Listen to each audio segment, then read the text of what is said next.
하나님은 우리를 지키십니다. 우리를 보호하십니다. 눈동자와 같이 보호하신다고 합니다. 눈동자는 사중으로 보호를 받습니다. 우선 눈썹이 보호하고요.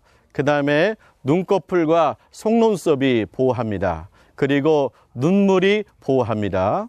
우리가 군대식으로 말하면 이렇게 말할 수 있겠어요. 눈썹은 외곽 근무를 맡는 것입니다.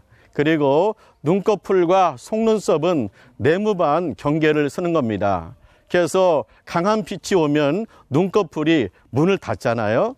그리고 또 눈물은 눈동자를 치유합니다. 그래서 의무병에 비유할 수가 있는 것입니다. 이렇게 하나님께서 우리를 눈동자와 같이 지키십니다. 3중 4중으로 보호하시는 것입니다. 하나님은 우리를 지키실 뿐만 아니라 우리를 훈련시킵니다. 독수리같이 훈련시킨다고 말씀하고 있습니다. 독수리는 높은 나무나 아니면 절벽에다가 집을 짓습니다. 둥지를 만듭니다. 그래서 독수리 새끼들이 안전하게 보호를 받는 것입니다. 독수리는 먹잇감을 갖다가 독수리 새끼에게 넣어줍니다. 그래서 독수리 새끼가 어느 정도 성장을 해요. 그러면 독수리가 돌변을 해요. 태도가 돌변합니다. 새끼들을 둥지에서 자꾸 밀어내는 거예요. 그러면 새끼는 떨어지지 않으려고 안간힘을 쓰고 있습니다.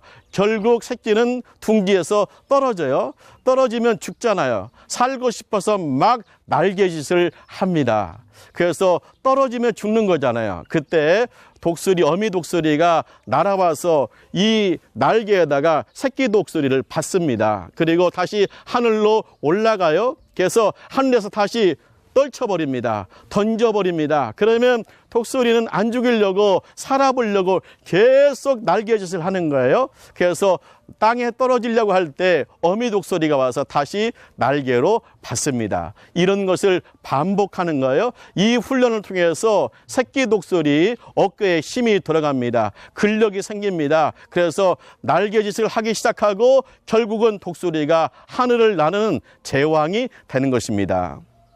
독수리와 닭은 다르죠. 닭은 잘 못 나릅니다. 그리고 매일 땅을 팝니다.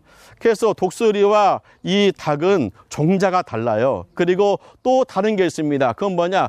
독수리는 강한 훈련을 통해서 하늘의 제왕이 됩니다. 하지만 이 닭은 훈련이 없는 거예요.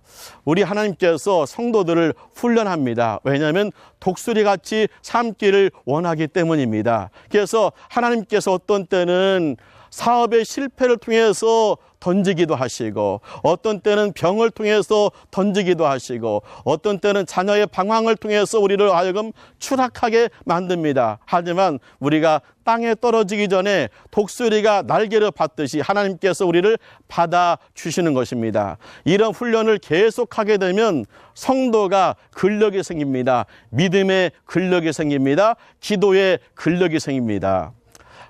우리는요, 하늘 백성입니다.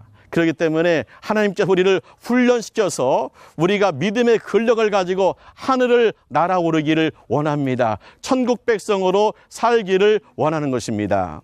세상 사람과 우리의 다른 점은 무엇입니까? 종자가 달라요. 세상 사람들은 마귀의 종입니다. 우리는 하나님의 자녀입니다. 하늘 백성입니다. 그 때문에 독수리같이 하늘을 날아야 됩니다. 닭과 같이 사는 것이 아닙니다. 그래서 우리가 신앙생활하는데 우리가 믿음의 근력이 생겨가지고 하늘을 막 날아야 돼요. 천국 백성으로 살아가야 됩니다. 그래서 하나님께서 우리를 훈련시키는 것입니다. 우리가 언제 훈련을 많이 받습니까? 땅에 집착할 때 하나님께서 훈련해요. 땅에서 탐욕을 부릴 때 하나님께서 훈련시킵니다. 왜냐하면 우리는 하늘 백성이기 때문입니다. 하늘을 날아서 올라가야 되는 하늘 백성이기 때문입니다. 그래서 오늘 우리 모든 성도들이 훈련 받아도 감사하기 원합니다. 하나님 우리를 눈동자와 지키시고 독수리같이 보호하시고 훈련하십니다. 아멘. 감사합니다.